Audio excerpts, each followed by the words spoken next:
제가 그렇게 말한 그대로 인정받을 만한 내용이 아무것도 없는, 전혀 그 모습 그대로 우리 눈에 아무리 예뻐도 그 모습 그대로는 하나님 앞에 인정받을 것이 전혀 없는 죄인일 뿐입니다. 제가 그렇게 얘기를 하고 집에 와서 꼭 그렇게 그 얘기를 그 자리에서 했어야 하나 그런 생각을 또 좀 했습니다. 그러나 우리에게는 귀한 분은 예수님밖에 없으시죠. 귀한 분은 예수님밖에 없으시고, 무엇이 우리 자녀들을 위한 것인가 하면 예수님을 바르게 알게 해주는 것이 정말 우리 자녀들을 위한 것이겠죠. 이제 우리가 다다음 주가 되면 이제 부활주일 오후에 찬양 축제가 있는데, 우리 유치부 아이들 나와가지고 막 꼼지락거리면서 막 이렇게 율동하잖아요. 그러면 우리가 봐도 그렇게 귀여운데, 특히 할아버지 할머니들이 딱 보시면 막 완전히 녹지 않겠습니까? 내 손녀, 내 손자가 저러고 있다는 게 너무 감동적이시겠지만, 그러나 좀 냉철하게 아이들이 말도 못하는 아이가 꼼지락거리면서 율동하는 모습이 귀엽다고 하나님께서 특별하게 보실 것이냐 하는 부분은 좀 우리가 생각을 해봐야 하죠. 우리 눈에 이쁘고 귀엽다고 하나님도 그렇게 보실 것이냐. 물론 예수님께서는 어린아이들을 안아주시고 그들을 축복하시고 누구든지 어린아이같이 되지 않으면 결단코 천국에 들어갈 수 없다는 말씀을 하셨지만, 이 말씀이 모두가 생물학적으로 어린아이가 되어야 한다는 말씀은 아니시죠. 그리고 어린이라고 다 구원 얻는 것도 아닙니다. 그래서 우리 눈에 아무리 보기 귀여워도 예수 그리스도의 피가 없으면 어떤 영혼도 구원을 얻을 수 없는 줄 우리가 아는 것이고, 그래서 이제 유아 세례도 마찬가지 아닙니까? 그 아이가 뭘 잘못했습니까? 그러나 이미 뭔가를 잘못을 했기 때문에 죄인이 아니라 그 상태가 죄인인 것이죠. 그 상태가 죄인이니까 무언가를 하지 않아도 이미 죄인인 것이죠. 당연히 무언가를 하게 되어 있습니다. 상태가 그러하니까 당연히 죄를 짓게 되어 있습니다. 그래서 그 어린 아이도 예수 그리스도의 대속의 피가 필요하다 하는 사실을 부모가 고백을 하고, 그래서 세례를 받게 되는 거죠. 하나님이 영광을 받으시는 것은 우리가 누구이기 때문에 영광을 특별하게 받으시는 것은 아닙니다. 우리가 어린 아이들이냐, 얼마나 정성을 다했느냐, 우리가 누구이기 때문에 하나님께서 특별히 영광을 받으시는 것은 아닙니다. 우리 스스로 무엇을 했는가 하는 것이 하나님께 기쁨이 되고 영광이 되지는 않습니다. 우리 스스로가 무엇을 했는가가 하나님께 기쁨이 되고 하나님께 영광이 되지는 않습니다. 이렇게 말할 수 있습니다. 하나님은 하나님 자신에게서 나오는 것, 하나님에게서 나오는 그것으로만 하나님이 기뻐하실 뿐입니다. 하나님은 하나님 자신에게서 나오는 것으로만 기뻐하시는 분입니다. 어떤 대상이 특별해서 어떤 특별한 일을 해서 하나님이 기뻐 받으시는 것이 아니라 하나님 자신에게서 나오는 것으로만 하나님은 기뻐하시는 거죠. 그러니 하나님 기쁨의 대상은 누구실까요? 하나님이십니다. 하나님 기쁨의 대상은 하나님이시고, 우리가 하나님께 기쁨이 되는 것은 하나님의 기쁨의 대상이 되시는 그 하나님을 온전히 고백하니까 그게 이제 하나님께 기쁨이 되는 것이지, 우리의 정성으로 하나님을 기쁘게 해드린다는 착각은 빨리 내려놔야 합니다. 히브리서 11장 6절에 보면 믿음이 없이는 하나님을 기쁘시게 할 수 없다고 했습니다. 자, 그렇다면 믿음이 없이는 하나님을 기쁘시게 할 수 없죠. 그렇다면 믿음은 어디에서 나오는 것입니까? 우리는 믿음을 가졌는데 우리가 가진 믿음은 어디에서 나오는 것이죠? 우리가 만들어내는 겁니까? 믿음은 철저하게 하나님이 주시는 선물이죠. 하나님에게서 나오는 것이죠. 사람은 누구도 자기 스스로 믿음을 만들어낼 수 있는 존재가 아닙니다. 자, 오늘 성경을 좀 찾으실 텐데, 본문을 잠깐 주보로 꽂으시고요. 로마서 뒤에 사도행전이 있죠? 앞에 있나요? 네. 앞이군요. 사도행전 18장으로 한번 가보십시다.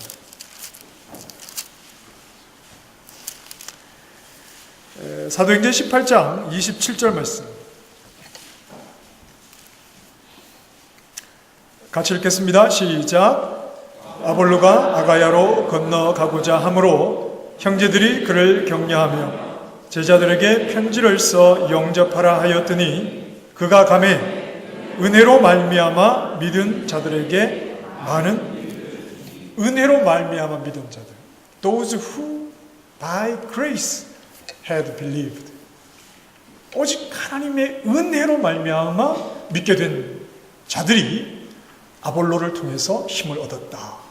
우리의 믿음이라고 하는 것은 은혜로 말미암아 얻게 되는 것입니다. 그래서 우리가 믿음을 가지게 되었지만 그 믿음은 하나님께서 우리에게 주시는 그 은혜 때문에 우리가 믿음을 가지게 되었죠. 믿음이 없이는 하나님을 기쁘시게 할 수 없다 그랬습니다.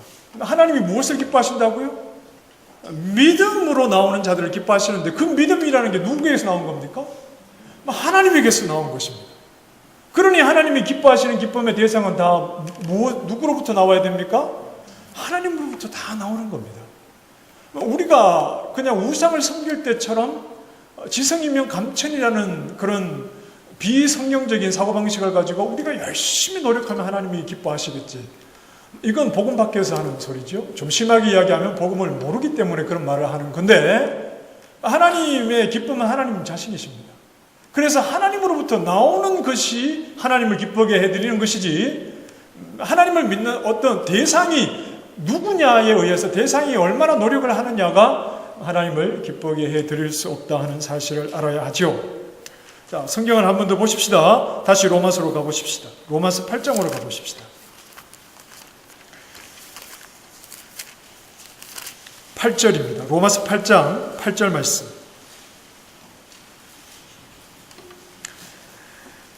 시작.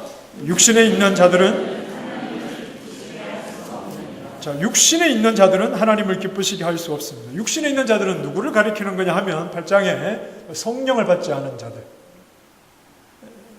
하나님으로부터 오는 어떤 것도 받지 않은 자들입니다. 성령을 받지 않고 하나님 주신 믿음도 갖지 못하고 성령을 받지 않으니까 당연히 성령이 증언하시는 예수 그리스도의 대속사역을 알지 못하고 지식으로 아는 게 아니라 직접 그 대속사역에 참여하지 못하는 자들이겠죠. 이들은 가리켜서 육신에 속한 자들입니다. 육신에 속한 자들이 누구를 기쁘시게 할 수 없습니까? 하나님을 기쁘시게 할 수 없습니다. 왜 그렇습니까? 우리보다 정성이 모자라서 그런가요? 우리보다 열심이 없어서 그렇습니까? 하나님으로부터 오는 것이 없으니까요. 그들은 하나님으로부터 오는 것을 받지를 못했습니다. 그러니 하나님의 기쁨의 대상은 하나님이시오. 하나님으로부터 나온 것인데 하나님으로부터 받은 것이 없으니 무엇을 해도 하나님께 기쁨이 될 수가 당연히 없겠죠. 제가 늘 강조하는 부분은 감히 우리의 노력을 가지고 하나님을 감동시키려고 하지 말아라. 우리는 우리 스스로 가진 것으로 하나님께 기쁨조가 될 수 없다. 그래서 우리는 신앙생활을 열심히 해야 됩니까? 열심히 하지 않아야 됩니까? 열심히 해야 됩니다. 그 열심은 어떤 열심이라고 했습니까? 하나님의 열심히 이루어낸 일을 인정하는 열심. 그렇죠? 하나님이 그분의 열심으로 그분의 성실함으로 이루어내신 일을 인정하는 열심이죠. 그래서 우리 찬양대도 늘 찬양을 준비하고 하지만 우리가 열심히 모여서 더 많이 더 연습하고 하나님께 멋진 대곡을 한 달 동안 연습을 해서 찬양을 하면 특별히 영광을 받으시는 게 아니라 그것 때문에 영광을 받으시는 것이 아니라 그 찬양의 내용이 하나님이 하신 일을 선포하는 내용이고 내가 온 마음을 다해서 하나님이 하신 일을 선포하게 될 때 좀 음이 안 맞고 삑사리가 난다고 그러나요? 어쨌든 좀 뭔가 음악적으로 훌륭하지 못하다 해도 그 찬양이 정말 훌륭한 찬양이죠. 하나님이 하신 일을 그분이 열심히 이루어내신 일을 나도 열심히 인정하는 것, 그게 우리의 열심히 할 일이지 우리가 열심히 하고 노력해가지고 무언가를 하나님을 감동시키겠다는 생각은 처음부터 버려야 되겠죠. 복음이라고 하는 것은 하나님에게서 나오는 것이고 절대 사람에게서 나오는 것이 아닙니다. 그러니 우리가 아무리 열심히 신앙생활을 해도 누가 드러나게 되죠? 우리가 신앙생활을 열심히 하면 할수록 누가 드러납니까? 하나님이 드러나시죠. 왜냐하면 그분의 열심으로 이루어낸 일을 고백하는 것이니까요. 우리의 신앙의 모든 것은, 우리의 기도도 그러하고 하나님이 예수 그리스도 안에서 우리와 교제하고 계시다는 것이죠. 그걸 우리는 기도로 인정하는 것이죠. 어떨 때도요. 눈물이 흘러도, 아니면 세상의 것으로 기뻐도 우리는 예수 그리스도 안에서 하나님을 아버지라 부르며 교제하게 되었다는 하나님이 이루신 일을 고백하는 그 의미의 기도인 거지, 내가 열심히 했다는 것으로 내가 드러나기 시작하면 이건 굉장히 문제가 심각하죠. 내가 열심히 했다고 해서 내가 자꾸 드러나게 되면 이건 굉장히 복음 밖에서 자기 혼자 신앙생활을 하는 것이겠죠. 이런 위험이 교회 안에 굉장히 많죠. 왜 알아주지 않느냐? 내가 열심히 했는데 왜 몰라주느냐? 간혹 그런 섭섭한 마음이 생길 수 있겠지만, 그러나 내 열심이라는 게 어떤 위치에 있는가 하는 것을 우리가 잘 생각을 해야 합니다. 복음은 절대 사람에게서 나오지 않습니다. 사람의 도움이 필요한 것도 아니죠. 복음은 온전히 하나님으로부터 나와서 사람에게 유익을 줄 뿐입니다. 복음이 사람을 붙드는 것이지 사람이 복음을 어떻게 할 수 있는 그런 차원의 문제가 아닌 겁니다. 자, 그런데 다시 본문으로 오시면 우리에게 복음이 들려질 때 이런 결과가 나타납니다. 16장, 로마서 16장 26절에 이 복음으로 너희를 능히 견고하게 하신다. 이 복음으로 너희를 능히 견고하게 하신다. 자, 그리스도인들은 스스로를 견고하게 할 수 있는 자들이 아닙니다. 목사인 제가 여러분들을 견고하게 해드리는 것도 아닙니다. 훈련을 많이 받았다고 해서 저절로 견고해지는 것이 아니죠. 하나님께서 그 훈련을 통해서 또는 목회자가 선포하는 말씀을 통해서 성도들을 하나님께서 붙잡아 주셔야만이 견고하게 되는데, 무엇을 통해서 성도들을 견고하게 하시느냐 하면 이 복음으로 너희를 견고하게 하신다고 그랬습니다. 우리를 견고하게 하시는 것은 어떤 프로그램이 아닙니다. 이 복음이, 즉 복음을 가르치는 프로그램이어야 하고, 복음이 선포되는 말씀일 때 하나님이 그 복음을 통해서 성도들을 견고하게 하신다 하는 거죠. 자, 견고하게 하신다는 말은 신약 성경에 이 단어는 여러 번 사용이 되었는데, 굳건하게 하신다, 굳게 세우신다, 이런 의미가 있습니다. 성경을 찾아보십시다. 데살로니가 후서 좀 뒤로 가시면 데살로니가 후서가 나옵니다. 데살로니가 후서 2장으로 가보십시다.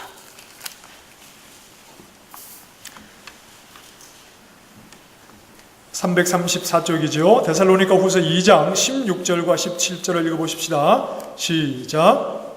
우리 주 예수 그리스도와 우리를 사랑하시고 영원한 위로와 좋은 소망을 은혜로 주신 하나님 우리 아버지께서 너희 마음을 위로하시고 모든 선한 일과 말에 굳건하게 하시기를 원한다. 자, 견고하게 하신다는 말이 여기서 굳건하게 하시기를 원한다 그랬습니다. 모든 선한 일과 말에 굳건하게 하시기를 원하신다. 성도가 굳건해야 하는 이유는 그들의 모든 선한 말과 일을 그들의 삶 속에서 드러내야 되기 때문입니다. 자, 그래서 데살로니가 후서 3장 13절 보실까요? 3장 13절 시작. 형제들아 너희는 선을 행하다가 낙심하지 않으려면 어떻게 해야 됩니까? 굳건해야 합니다. 굳건해야 합니다. 그러니 견고하게 하신다, 굳건하게 하신다는 것은 성도들이 성도다운 삶을 살기 위해서 견고해져야 하고 굳건해져야 한다는 말입니다. 오늘 본문 다시 보십시다. 오늘 본문에서 무엇으로 우리를 능히 견고하게, 즉 굳건하게 한다고 했느냐 하면 이 복음으로 그랬습니다. 복음이면 복음을 바르게 배우고 복음을 바르게 듣고 성령 안에서 깨닫게 될 때 성도들은 얼마든지 굳건해질 수 있고 얼마든지 견고하게 그리스도인의 삶을 이 시대에 살아갈 수 있다는 말입니다. 하나님의 백성이 복음을 바르게 듣고 복음을 바르게 깨닫고 그 복음을 의지하게 될 때 이 땅에서 굳건한 삶을 살아가게 되는 겁니다. 우리를 그리스도인으로 살아가게 하는데 무엇이면 충분한가 하면 복음이면 충분하죠. 우리를 그리스도인으로 살아가게 하는 데는 복음이면 충분합니다. 자, 그렇다면 그리스도인으로 살아간다는 것을 어떻게 설명을 하고 있느냐? 자, 26절 말씀에 모든 민족이 믿어 순종하게 하시려고 그랬습니다. 모든 민족이 이 믿고 순종하게 하는 일을 복음이 하는 겁니다. 복음은 우리를 굳건하게 해서 그리스도인답게 살아가는데 그리스도인답게 살아가도록 하는 이 복음이 무슨 일을 하느냐 하면 모든 민족이 믿고 순종하게 하는 일을, 이 복음이 우리를 믿고 순종하게 하는 일을 하도록 우리를 굳건하게 한다는 겁니다. 자, 복음이 모든 민족에게 주어지는 직접적인 목적이 뭐냐? 복음을 듣는 사람들이 그것을 듣고 그것을 믿고 그것을 받아들이고 그것을 의지하고 복음의 다스림을 받게 되는 것이 복음을 전하는 직접적인 목적이다. 즉 복음은 우리에게 우리 자신을 복음에게 복종하기를 원하시는 겁니다. 우리 자신을 복음이신 그리스도에게 온전히 맡겨드리도록 하기 위해서 복음이 전해져야 한다는 겁니다. 복음이 선포됨으로 예수 믿고 천당 가라 이런 어떤 표현, 이 말에는 굉장히 설명해야 될 내용이 많은데 우리가 복음을 듣고 이제 천국 가게 되었다는 그 어떤 공간을 얻었다는 어떤 그런 차원이 아니라 우리가 예수님을 복음을 듣게 됨으로 우리가 하는 일은 복음에 복종하는 일입니다. 즉 복음이신 그리스도에게 복종하는 일이 복음이 선포되어야 하는 목적입니다. 자, 25절 말씀에 보면 이렇게 시작하죠. 나의 복음과 예수 그리스도를 전파함은 그랬습니다. 이 말은 같은 말이죠. 복음은 곧 누구십니까? 예수님이죠. 복음의 내용, 복음의 대상 누구시죠? 예수 그리스도시죠. 복음은 예수 그리스도입니다. 복음은 예수 그리스도 그분을 전하는 것이 복음이죠. 그래서 복음을 듣고 믿어 순종하게 되는 것은 예수님을 순종하는 것입니다. 예수님을 순종하는 자들이 되게 하기 위해서 왜 복음이 선포되어야 하느냐 하면 많은 사람들을 천국에 가게 하기 위해서, 물론 그 말도 맞지만 그렇게 말하기보다 좀 더 정확하게 말하면 왜 복음이 선포되어야 하느냐 하면 복음이신 예수님에게 순종하는 자들이 되게 하기 위해서 복음이 선포되어야 하는 겁니다.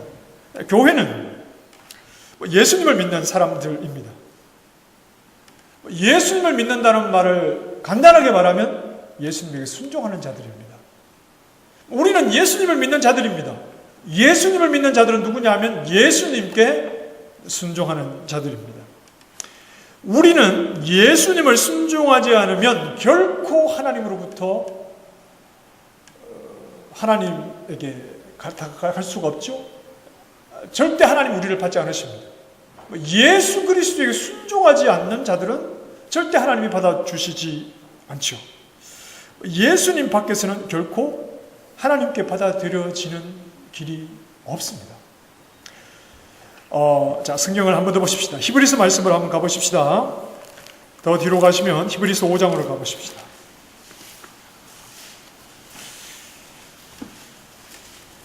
히브리서 5장 8절과 9절 말씀입니다. 시작.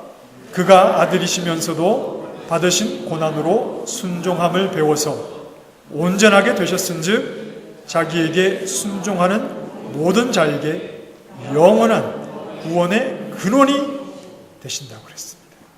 예수 그리스도께서 온전히 순종하심으로 누구의 구원의 근원이 되신다고요? 자기에게? 누구에게 순종하는? 자기에게. 자, 다시 9절 말씀 시작. 자기에게 순종하는 모든 자에게 영원한 구원의 근원이 되시고. 예수 그리스도는 누구의 구원의 근원이십니까? 자기에게 순종하는 자, 예수 그리스도에게 순종하는 자, 복음에 순종하는 자의 무엇의 근원이라고요? 구원의 근원이 되신다. 예수 그리스도에게 선포된 복음을 듣고 복음이신 예수 그리스도에게 순종하는 자의 구원의 영원한 구원의 근원이 되신다고 말씀을 합니다. 우리가 구원을 얻게 되는 것은 열심히 선을 행했기 때문이 아닙니다. 우리는 하나님의 자녀가 되어서 당연히 선을 행하고 있습니다. 그러나 우리가 행하는 선은 구원의 조건으로 행하는 것이 아닙니다. 우리가 구원을 얻게 된 것은 우리가 선을 행했기 때문이 아니고 도덕성이 좋아서도 아닙니다. 우리의 구원은 누구에게 달린 문제입니까? 예수님에게 달린 문제입니다. 우리의 구원은 예수님에게 달린 문제입니다. 예수님이 우리의 구원을 이루시기 위해서 하신 일이 있기 때문에, 그리고 그 일을 아무런 부족함 없이 온전히 다 수행하셨기 때문에, 그 예수님과 그분이 하신 일이 우리 구원의 근거가 되는 것이죠. 그게 바로 복음의 내용입니다. 예수 그리스도가 어떤 일을 우리를 위해서 하셨는가, 어떻게 다 완성하셨는가가 우리에게 복음인 것은 우리를 위해서 하셨으니까요. 그 복음을 듣고, 즉 복음이신 예수 그리스도께 순종하는 자를 주님께서 구원의 근원이 되셨어요. 순종하는 모든 자에게, 자기에게 순종하는 모든 자에게 영원한 구원의 근원이 되신다고 이렇게 말씀을 합니다. 여러분, 창조는 우린 피조물입니다. 그렇죠? 자, 창조는 아담과는 무관합니다. 아담은 피조물이지만 창조는 아담과 무관하게 이루어졌죠. 그렇습니까? 그렇지 않습니까? 피조물이잖아요. 피조물이 어떻게 창조주와 상의를 합니까? 무엇으로 창조를 하셨습니까? 말씀으로 창조를 하셨죠? 말씀으로 창조를 하셨을 때 피조물인 사람은 그 하나님이 이루신 창조와는 무관한 자였습니다. 하나님이 그렇게 하셨죠. 우리의 구원을 가리켜서 새 창조라고 말합니다. 왜냐하면 우리는 그리스도 안에서 새로운 피조물이 되니까요. 당연히 새 창조는 무엇을 통해서 이루어질까요? 말씀을 통해서 이루어지죠. 말씀이 누구십니까? 말씀이신 예수 그리스도 안에서 우리가 새로운 피조물이 되는 것은 우리가 무관한 일입니까? 아닙니까? 우리와는 무관한 일이죠. 우리가 그 구원에 관여했습니까? 우리가 그 구원을 도왔습니까? 우리가 새 창조를 도왔습니까? 아니지 않습니까?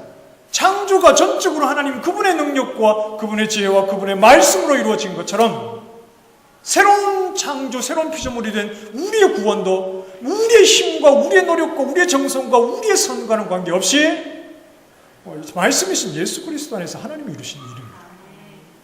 이걸 이미 세상을 창조하시기 전부터 하나님이 다 계획하신 일이 아닙니까? 전적으로 그분이 이루신 일 아닙니까? 누구를 구원하고 누구를 구원하지 않고는 하나님이 택하신 그분의 의도대로 모든 것을 그분의 뜻대로 하시는 분이 하신 것 아닙니까? 우리의 구원도 그분이 하신 것 아닙니까? 그렇죠? 우리의 구원은 우리의 무관하게 이루어지는 일입니다.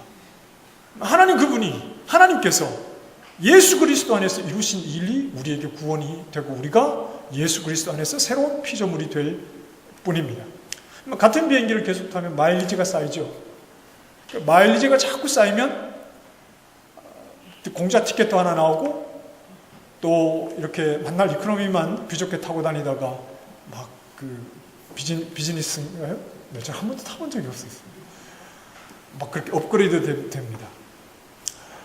여러분, 구원이라는 게 내가 선을 쌓으면 마일리지가 쌓이는 것처럼 그렇게 해서 구원을 얻는다고 생각하십니까? 아닙니다. 물론 성경은 구원의 현재성을 이야기합니다. 우리 구원을 조심해서 이루어야 될 것을 말하지만 그게 우리에게 구원을 완성하라고 하신 말씀이 아닙니다. 예전에도 말씀드렸듯이 예수 그리스도께서 시작하신 일을 모세에게 맡기지 않으셨다고요. 그 마지막을 모세에게 부탁하지 않으셨다고요. 예수 그리스도께서 십자가의 대속원으로 불러주셨는데 모세의 율법을 잘 지켜서 우리를 구원 얻느냐 마느냐가 모세의 율법에 달린 문제가 아니라고요. 우리의 노력과 우리의 수고로 구원을 얻을 수 있다고 생각하십니까? 아닙니다. 그렇지 않습니다. 구원은 전적으로 하나님 그분의 능력으로 그분의 주권으로 이루신 일입니다. 우리가 예수님께 순종한다는 것은 복음이신 예수님을 받아들인다는 말이죠. 예수님이 이루신 일만을 나의 구원의 유일한 길로 온전히 인정하고 온전히 의지하겠다는 말입니다.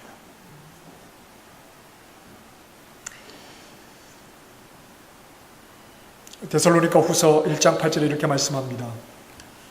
하나님을 모르는 자들과 우리 주 예수의 복음에 복종하지 않는 자들에게 형벌을 내리시니. 예수님께서 다시 오실 때 누구에게 형벌을 내리시느냐 하면 우리 주 예수의 복음에 복종하지 않는 자들에게, 우리 주 예수의 복음에 복종하지 않는 자들에게, 예수 그리스도 안에서만 구원이 이루어짐을 알고 예수 그리스도만을 전적으로 받아들이고 그만을 전적으로 의지하는 것 외에 다른 방법으로 구원을 찾거나 내 노력과 내 선행으로 구원을 완성하겠다는 이런 방법들은 절대 하나님의 구원에 참여할 수 없는 방법인 거죠. 자, 복음은 우리가 아무것도 한 것이 없는데도 값없이 주어지기 때문에 복음입니다. 왜 복입니까? 왜 복된 소리입니까? 내가 한 것은 아무것도 없는데 나에게 값없이 그 놀라운 구원이라는 선물이 주어지니까 이게 왜 복음인 것입니다. 복음은 구원을 얻기 위해서 우리에게 아무것도 요구하지 않습니다. 로마서 4장에서 말씀하는 것처럼 그래서 일한 것이 없이 의롭다 여김을 받는 자가 복된 자인 거죠. 일한 것이 없이 의롭다 여김을 받는 자가 복된 겁니다. 자, 이렇게 복음은 우리에게 구원을 얻기 위해서 요구하는 것이 없습니다. 요구한다고 해서 우리가 구원을 이루어낼 수 있는 것도 아닙니다. 자, 그러나 복음이 우리의 구원을 위해서 어떤 것도 요구하지 않지만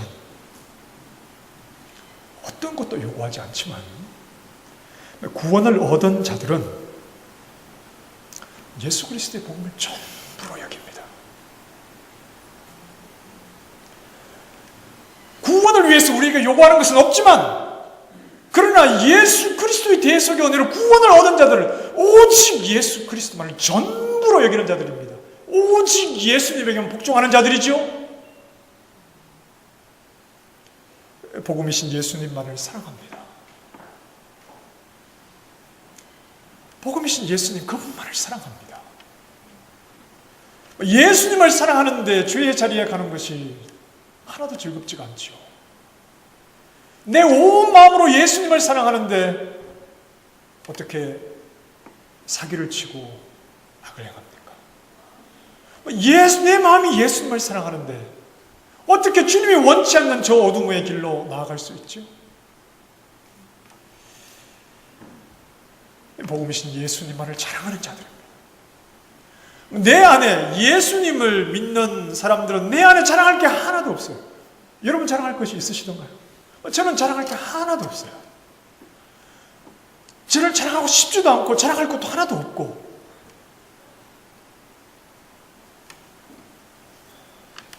정말 저는 자랑할 게 하나도 없어요. 제가 언제 제 자랑을 하던가요? 저는 제 자랑을 하지 않는 이유 자랑할 게 없으니까 자랑을 안 하는 거예요. 저 자랑할 거 하나도 없어요. 그래도 내가 왕년에 그런 얘기도 하고 싶지도 않아요. 그게 무슨 의미가 있습니까? 이 복음은 우리에게 값없이 주어지는 구원을 선포합니다. 그러나 복음 안에서 구원을 얻은 자들은 다른 것을 사랑하지 않고 다른 것에 관심을 가지지 않고 물론 우리의 연약함 속에서 툭툭 튀어나오는 실수가 있을 수 있습니다. 그러나 이미 우리는 예수 그리스도 그분만을 사랑하고 그분을 위해서라면 우리는 모든 것을 내려놓을 수 있어요. 물론 시간이 좀 걸리겠지만 모든 것을 내려놓을 수 있죠. 우리 주님을 위해서라면 누명을 쓸 수도 있고, 주님을 위해서라면 좀 억울할 수도 있고, 주님을 위해서라면 내가 원하는 대로 되지 않아도 우리는 얼마든지 참아줄 수 있고,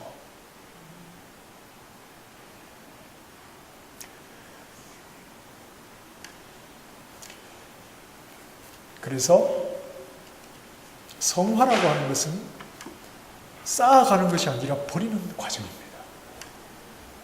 옛사람을 포기하는 시간들이죠. 자꾸 옛사람을 포기하는 시간이죠. 왜? 다 쓸데없으니까. 그런데 죄악된 본성이 남아있어서 여전히 툭툭 튀어나오니까 자꾸 버리고 내 안에 예수 그리스도가 계신 것이 내 전 인격으로 드러나게 되는 과정이 성화의 과정인 것이지, 성화의 과정이 내 의를 쌓는 것이라고 생각을 하시면 안 되죠.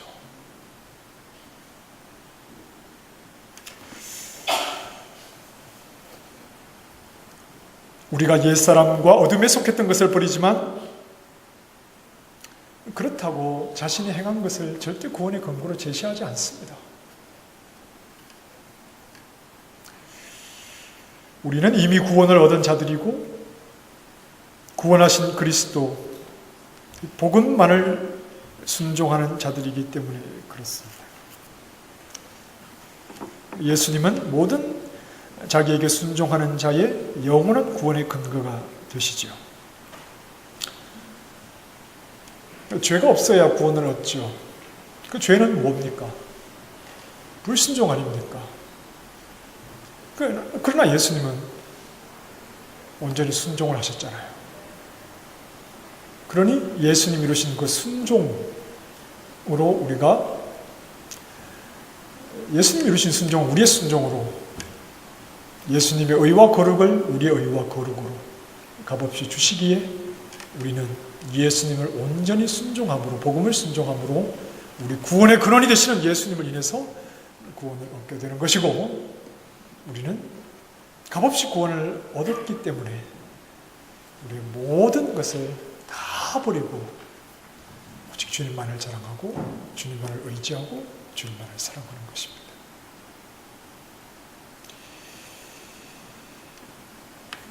예수님을 사랑하는 마음이 더욱 커질 때 우리는 예수님께 순종하는 순종의 범위도 더 커진다고 생각합니다.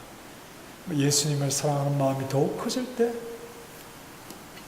우리 전 인격으로 주님께 순종하고 내 안에 주님이 계셔서 주님의 모습이 더 많이, 그 주님의 형상이 더 많이 드러나는 그런 그리스도인의 삶이 되겠지요. 복음으로 우리를 불러주셨으니 예수 그리스도에게 더 즐거이 순종하게 하셔서 우리의 구원의 근원이 되시는 예수 그리스도만을 자랑하고 그분만을 사랑하고 그분만을 의지하는 믿음의 종들이 다 되시기를 주님의 이름으로 축원합니다. 기도하십시오.